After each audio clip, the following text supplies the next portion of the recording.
Good evening, everyone. I want to start my presentation with a quote. This is from Her Majesty Queen Elizabeth II. I know of no single formula for success. I want you to keep that in mind during my presentation. So today I'm going to be talking about Britain's modern queen, Queen Elizabeth II's influence on British society. So when most people think of the Queen, they think of her as a figurehead or usually as an essential part of British culture, but she is so much more than that. To top it off, she is a sibling. She is also a daughter. She is a mother, and she is also a wife. But all in all, she is a monarch. But she is world-renowned, and she is also probably going to go down as one of the most important people for the 20th and 21st century.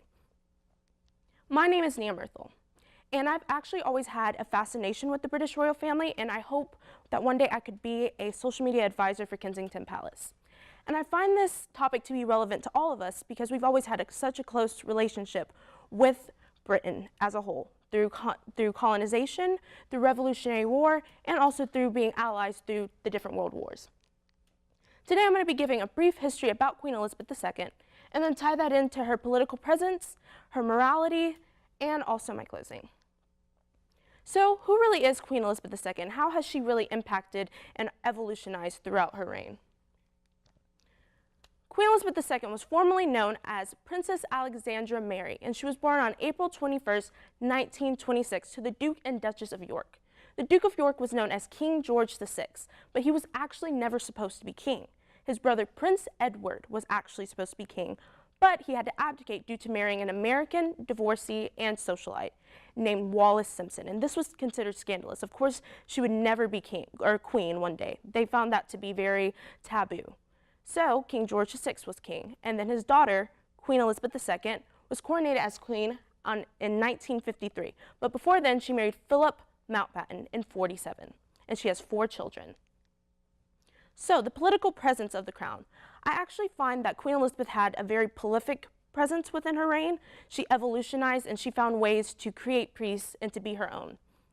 So she was coronated in 1953, right after World War II. And there was a lot of damage during World War II, of course, but they were able to keep their dominions and also their territories during this time. And that was a really big deal. But during the 1950s and 60s, a lot of these British-owned territories were actually stripped away from them. So she held them underneath the Commonwealth. And the Commonwealth, it actually consists of over 53 countries, and they promote global and social change. And she was the head of this. So she helped unify these countries and signified peace, which was a really big deal back then as well. And her father, King George VI, also had a really big impact in her reign. He actually named her the Counselor of the State when she was 18 years old, and that helped her reign, and that gave her an early presence as a monarch. Queen Elizabeth II also had a really big impact on Winston Churchill. Winston Churchill was actually a prime minister, and he actually saw her as more of the wise queen, while others saw her as young and naive. He thought that she was able to make an impact one day, as she did. And then the morality of the crown. So she actually had a hard time struggling between being an actual queen and considering her duties, and also being a sister, a mother, and a grandmother.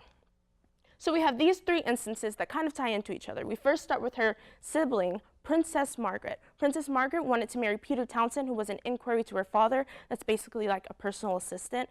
But he was 16 years older and also divorced. And this was a really big deal. But the queen wanted to give her sibling a chance for this marriage, but she had to do it under restrictions. And these restriction guidelines were basically that she could be princess, and she could also get her royal stipends, but she could never ever take the throne, and neither would any of her children. So she ended up marrying Anthony Armstrong, the 1st Earl of Snowdon. And then that ties into her son, Prince Charles, who wanted to marry Camilla Parker Bowles, but could not because she lacked 2 vital assets. She was not a virgin, and she did not come from British aristocracy. So he ended up marrying Princess Diana. But he had an affair with Camilla Parker Bowles during their marriage, which was really bad for the queen, and that kind of strained their relationship. But she eventually allowed him to marry Camilla Parker Bowles in 2005, which was a really big deal, and that kind of showed that she was ready to evolutionize her monarchy. And then we move on to an American princess. We all know Meghan Markle. Recently, she married Prince Harry in 2018, which was a really big deal because she was biracial and she was American and also divorced. So that kind of showed you her evolutionized change when it comes to her morals. And then in conclusion, I really wanted to lead off of a topic. I had an interview with a woman who had two firsthand encounters with the Queen. She's actually from my home state. Her name is Miss Tina Barnes. She actually said that the Queen was very warm and very welcoming, and that she really loved to talk to people, and she brought her religion to everything, and that she had this kind of presence that kind of shook the world. And I wanted to leave you with this quote that I started off in the beginning. I know of no single formula for success, but over the years, I have observed that some attributes of leadership are universal and are often about finding ways about encouraging people to combine their efforts, their talents, their insights, their enthusiasm, and their inspiration to work together. And that concludes my presentation. Questions? Do you believe, in your own personal opinion, Meghan Markle is going to live up to the expectations and the repertoire that the Queen has set with all of her philanthropy? I think that she will, but I think she's going to make it her own because, as you've seen with Diana, for example, she never really followed protocol, but she made things her own. And I think Meghan's going to do the exact same thing because she did not grow up in Great Britain at all. She really doesn't have that mindset or that culture that a lot of them already do have. So I think that she's going to make it her own and make it more about, she's more of a feminist. I don't know if a lot of y'all know, but she's more of a feminist. So she kind of already has like a political mindset, but she's not technically allowed to, you know, bring politics into her work. But I feel like she kind of will over time. But I think it's going to help evolutionize that because the Queen actually does love her. And so I think it will be interesting. We don't know for sure, but I think it's going to be interesting. It's going to be totally different for a fact. Thank you. No problem. Yes, sir. I know in recent years, maybe not even just in recent years, a lot of public personalities in Great Britain have found it kind of uncool to like the royalty of Great Britain. Yes. A lot of them have refused OBEs and things like that. Why do you think that has happened? Well, usually it's because of taxes. I know that one year, I think it was a couple years ago, a castle had burned down and they were forced to pay taxes. They kind of think that she just sits there and does nothing. She's just this figure that kind of just represents Britain in this unknown way that's just too much money.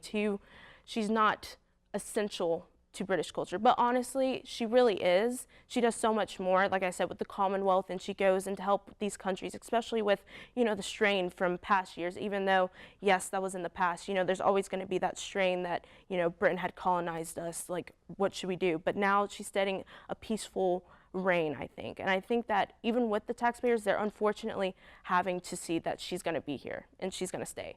And this monarchy, for how long they've been in, I think there's no way that they're not going to keep reigning, if that makes sense. Good job.